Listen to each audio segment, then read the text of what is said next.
Hai, masih bersama saya, Mr. Z Bicara. Tentu saja bicara tentang kebenaran berdasarkan fakta, data, dan realita. Sidang gugatan cerai di Pengadilan Agama Jakarta Selatan terkait dengan gugatan cerai Baim Wong kepada istrinya, Paula Verhoeven. Tentu saja dilaksanakan dengan sidang tertutup. Sidang tertutup untuk umum, yang artinya adalah hal-hal yang berkaitan dengan persidangan itu dirahasiakan. Artinya bukanlah konsumsi untuk publik.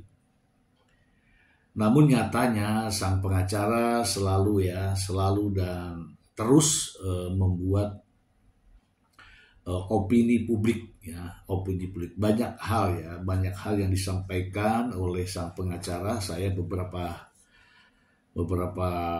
catatan ya.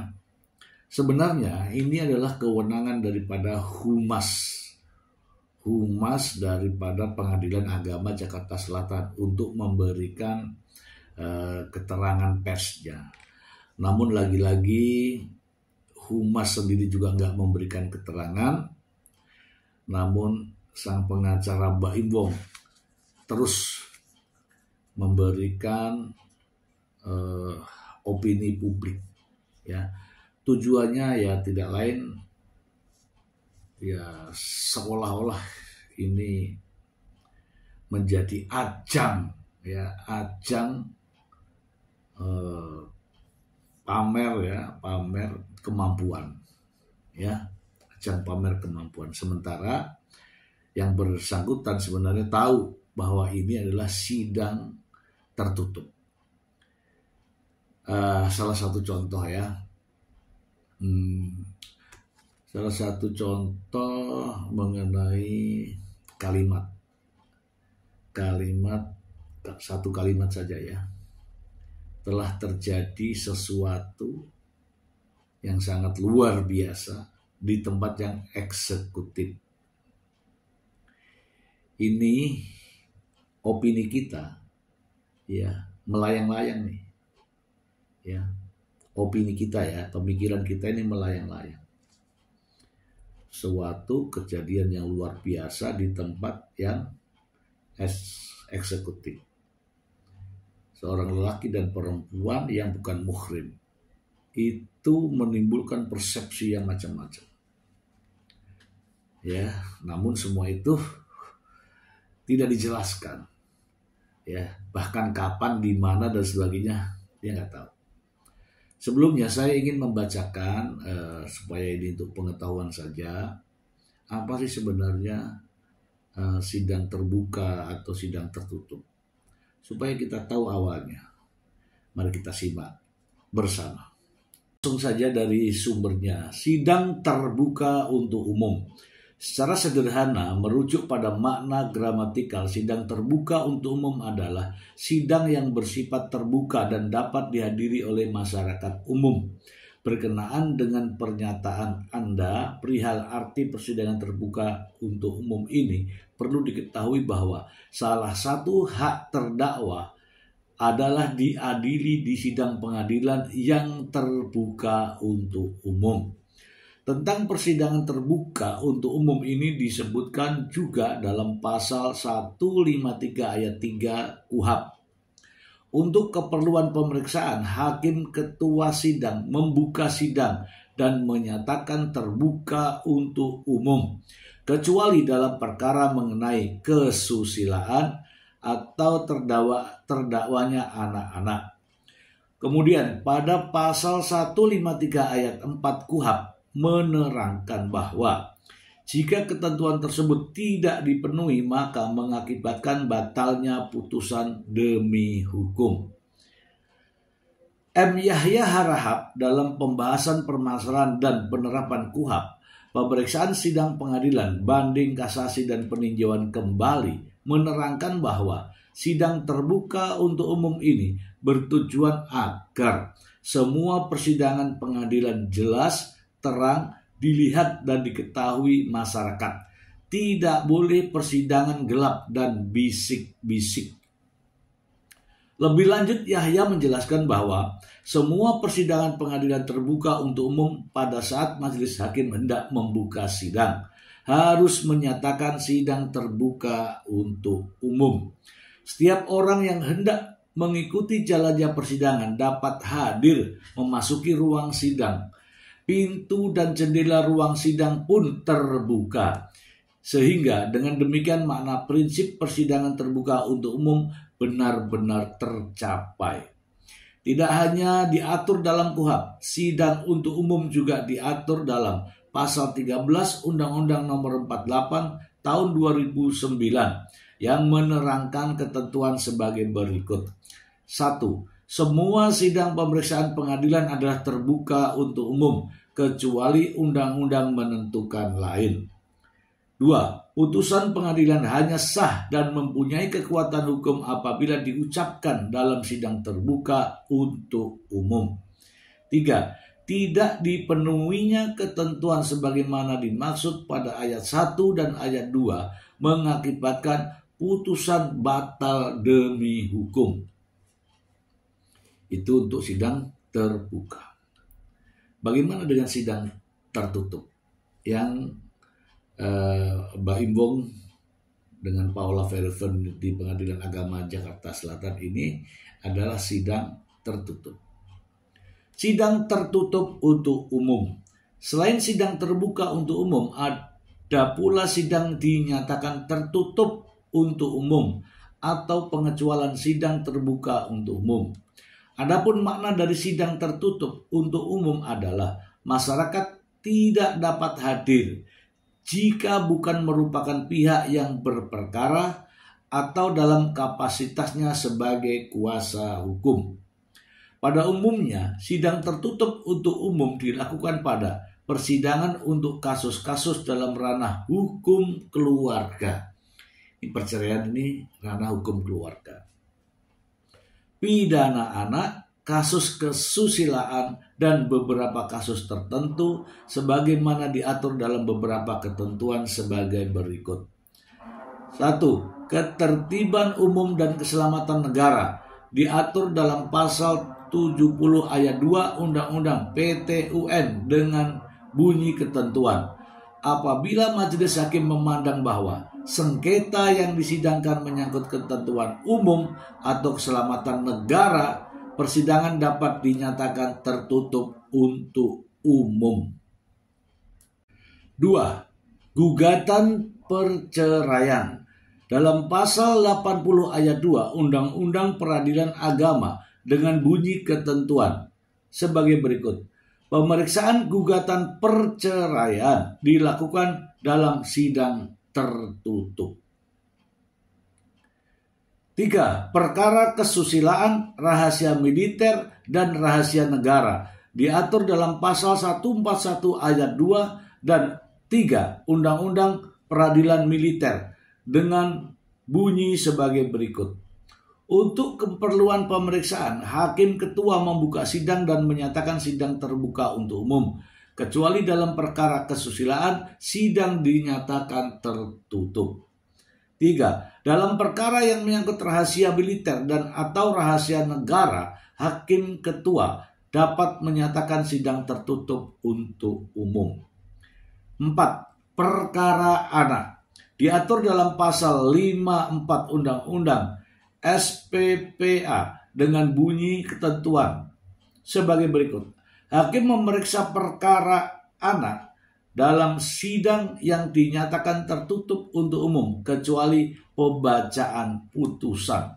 Dengan demikian, semua persidangan pada dasarnya terbuka untuk umum kecuali diatur lain oleh undang-undang. Meski demikian, untuk semua proses persidangan, baik yang terbuka maupun yang tertutup untuk umum, berlaku ketentuan pasal 195 KUHP yang menyatakan bahwa semua putusan pengadilan hanya sah dan mempunyai kekuatan hukum apabila diucapkan di sidang terbuka untuk umum. Oke, teman-teman kita bahas terkait dengan ya tentu saja yang kaitannya dengan Mbak Imbong dan Paula Verhoeven. Ya, kita bahas. Tadi sudah dijelaskan ya, begitu jelas sekali ya terkait dengan bagaimana aturan persidangan secara terbuka maupun tertutup. Yang kita soroti di sini adalah sidang tertutup. Maksud daripada sidang tertutup ini adalah agar sesuatu hal terkait dengan persidangan tidak menjadi konsumsi publik dan akan diberikan penjelasan oleh bidang kehumasan terkait mana-mana hal yang bisa menjadi konsumsi publik atau tidak menjadi konsumsi publik. Itu. Namun ya faktanya ya teman-teman ya, saya ada beberapa catatan terkait dengan persidangan yang dinyatakan tertutup. Sebagaimana tadi dibacakan bahwa terkait dengan sidang perceraian adalah dinyatakan tertutup untuk umum. Namun faktanya justru terlihat jelas ya bahwa sang pengacara ini terutama pengacaranya Mbak Imbong ya. Satu, mengatakan bahwa terjadi sesuatu. Ini sebenarnya materi sidang tetapi diungkapkan dalam sebuah pernyataan pers. Ini menimbulkan persepsi yang macam-macam di masyarakat ya. Kemudian ada kalimat lagi, terjadi sesuatu yang luar biasa di tempat yang eksklusif berduaan antara lelaki dan perempuan yang bukan muhrim. Anda mungkin sudah bisa memikirkan apa makna dari ini semua. Maknanya adalah itu materi sidang kalau benar-benar ada dalam sidang. Kemudian ada kalimat yang sangat menyentuh dengan perasaan seluruh wanita di Indonesia. Kalimat istri yang durhaka. Tidak lain dan tidak bukan, ini ditujukan kepada Paula Verhoeven. Langsung kepada Paula Verhoeven. Kemudian ada juga kalimat yang mengatakan ya bahwa anak-anak trauma kepada ibunya. Ya, itu juga ditujukan langsung kepada Paula Verhoeven. Walaupun tidak menyebutkan nama, tapi secara eksplisit jelas bahwa kaitan masalah ini adalah kepada Paula Verhoeven. Ada juga yang menyebutkan bahwa seseorang yang dinyatakan tidak sehat jasmani maupun rohani tidak berhak mendapatkan hak asuh anak. Ya, sepertinya ini mengeksploitasi tentang kesehatan seseorang. Ya kan, memanfaatkan kondisi seseorang yang belum tentu kebenarannya. Ya. Dan ini juga ditujukan kepada Paula Verhoeven. Ya, intinya menunjukkan bahwa Paula Verhoeven itu tidak sehat jasmani, tidak sehat rohani, sehingga tidak layak mendapatkan hak asuh anak. Kemudian ada kalimat, anak-anak juga bisa mengatakan ibunya jahat. Ini juga diungkapkan oleh sang pengacara. Artinya mengatakan bahwa Paula Verhoeven adalah seorang ibu yang jahat. Tidak ada lagi makna lain. Ya, ini menunjuk kepada Paula Verhoeven. Kemudian ada satu kalimat ya teman-teman yang mungkin teman-teman masih ingat ya, ketika mengatakan tidak layak sebagai ibu. Ini juga silahkan teman-teman cari jejak digitalnya. Terakhir yang kemarin ya baru saja mengatakan bahwa anak-anak saja menolak ibunya. Ada apa dengan ibu ini? Ya, ada apa dengan ibu ini? Anak-anak saja menolak, apalagi suaminya pasti akan menceraikan. Ini tidak lain ditujukan kepada Paula Verhoeven. Nah, artinya apa? makna tertutup jadi tidak nampak ya ketika sang pengacara terus memberikan ungkapan-ungkapan atau pernyataan-pernyataan yang justru menimbulkan begitu menimbulkan pertanyaan publik, benar atau tidak, sulit ketika masyarakat bertanya-tanya sesuatu yang eksklusif, jelas konotasinya adalah terjadi yang bukan-bukan ya. Sementara teman-teman, tuduhan dari adanya gugatan cerai ini berawal adanya tudingan perselingkuhan. Namun justru perselingkuhan ini ya tidak terungkap apa motifnya, kemudian bagaimana, siapa dengan siapa, di mana, kapan dan sebagainya, justru tidak terungkap. Kebanyakan dari proses persidangan adalah terkait dengan anak. Ya, anak karena apa? Yang dihadirkan juga terkait dengan psikologi anak. Dan Anda mungkin masih ingat ketika ada seseorang yang dikatakan sebagai saksi gembok. Namun itulah hiperbola ya. Hiperbola itu dibesar-besarkan padahal sebenarnya persoalannya kecil. Dan seperti inilah yang kemampuan yang dimiliki. Saksi gembok yang seharusnya melebihi di atas saksi kunci dan sebagainya, justru hanya sidang, dalam ruangan sidang itu hanya 2 menit dan ditanya hanya 2 pertanyaan. Ini semua adalah fakta-fakta. Makanya sengaja saya mengambil ulasan tentang sidang tertutup dan terbuka. Sidang tertutup kaitannya dengan persidangan Mbak Imbong dan Paula ini, makna tertutupnya tidak ada. Karena apa?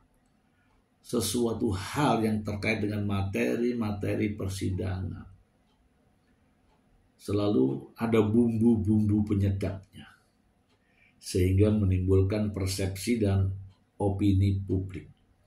Dan memang inilah tujuannya, menggiring opini publik agar masyarakat bisa berbalik arah dari yang percaya dengan Paula Verhoeven, Keanu, Kenzo, kemudian berbalik arah menjadi percaya kepada sang pengacara. Ya, kalau saya menilai sudah jauh melampaui kapasitasnya. Bagaimana menurut pendapat Anda? Semoga bermanfaat. Terima kasih.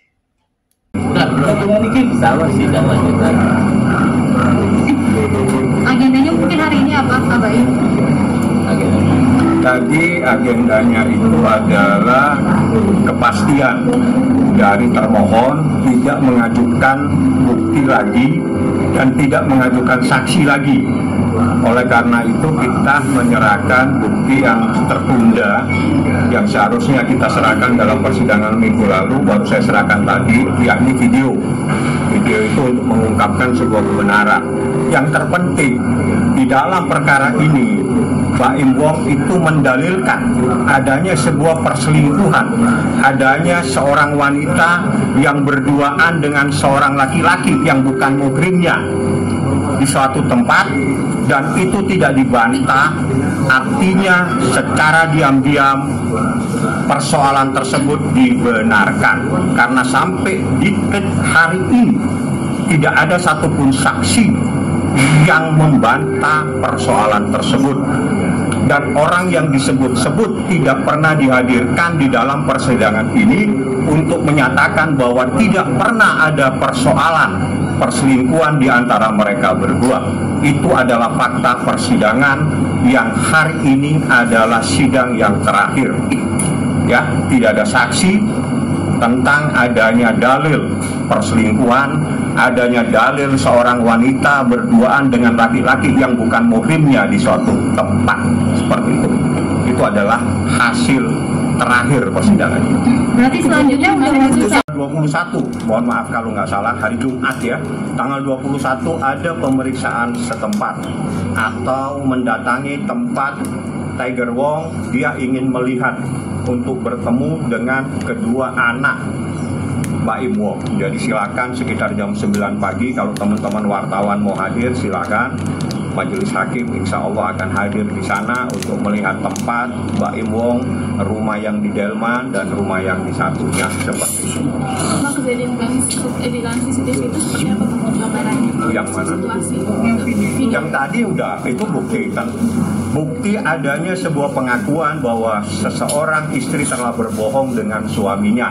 Di dalam syariat Islam, seorang istri itu tidak boleh melakukan hal-hal apalagi membohongi suaminya.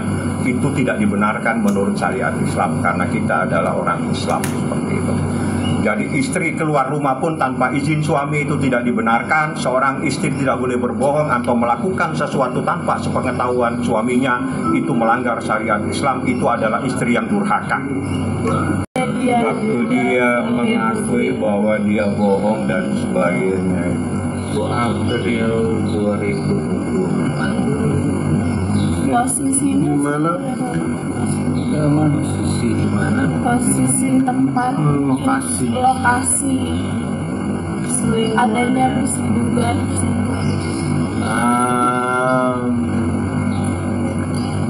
Jauh ini. Kalau itu saya nggak tahu waktunya, tidak boleh saya sampaikan. Saya hanya menyampaikan fakta. Ya, jadi gini, gugatan itu menyampaikan adanya sebuah perselingkuhan, menyampaikan adanya dalil seorang wanita berduaan dengan laki-laki yang bukan muhrimnya. Sampai detik hari ini, sejak terdaftar gugatan tersebut sejak November, seingat saya, mohon maaf kalau salah, itu tidak ada satupun bantahan atau menghadirkan saksi orang yang selama ini disebut-sebut sebagai perselingkuhannya, tidak dihadirkan untuk menjernihkan, ya, untuk membantah. Di dalam hukum,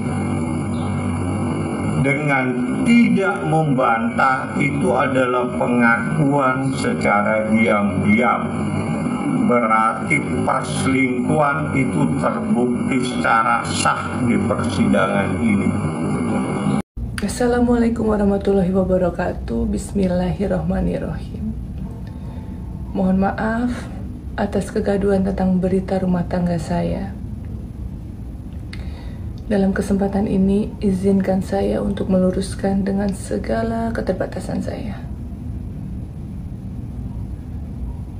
Narasi perselingkuhan yang menjadi pemberitaan belakangan ini akan menjadi jejak digital bagi anak-anak kami di kemudian hari. Selama masa pernikahan sebagai istri, saya sangat paham.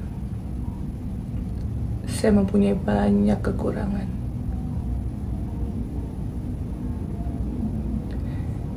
Namun dalam kesempatan ini, saya ingin meluruskan bahwa berita perselingkuhan itu tidak benar.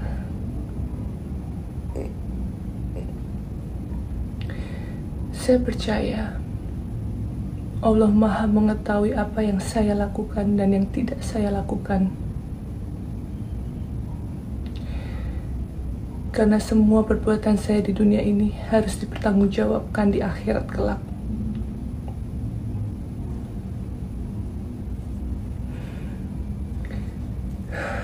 Saat ini bukanlah tahap yang mudah untuk kami, saya dan juga anak-anak. Oleh karena itu, dengan segala kerendahan hati, mohon doanya.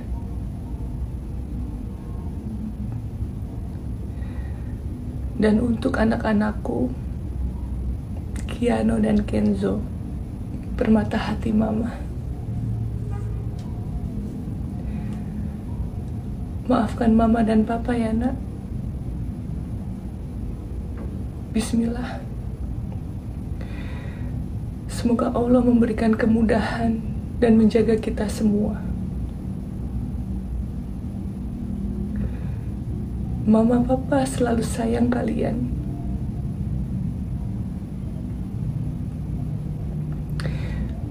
Wassalamualaikum warahmatullahi wabarakatuh.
Tapi tadi sempat kita dengar anak-anak nangis itu kenapa sih?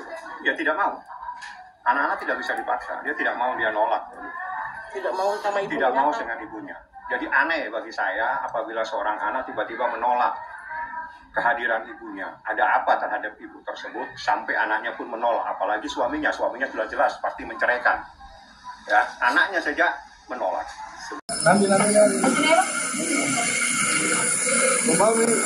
Baik, agendanya apa nih Pak Im?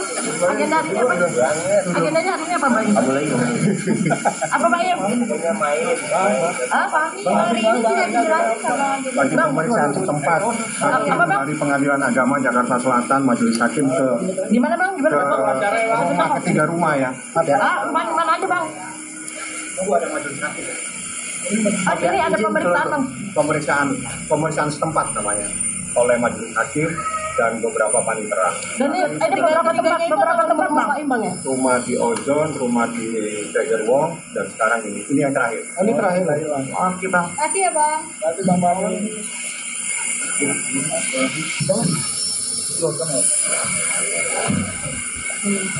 Jangan di dalam.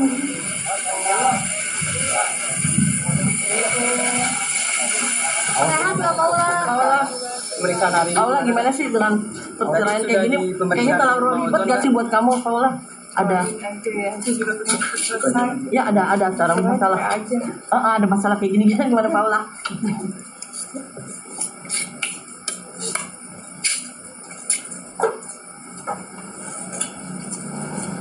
Oh nggak cipika-cipiki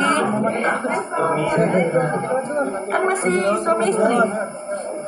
Maaf ya izin ya. Oke makasih. Ada Bang Fahmi Saset. Saset. Ini Bang Fahmi Saset. Oh iya benar. Jangan ditutup dong. Bang Fahmi Saset jangan ditutup dong.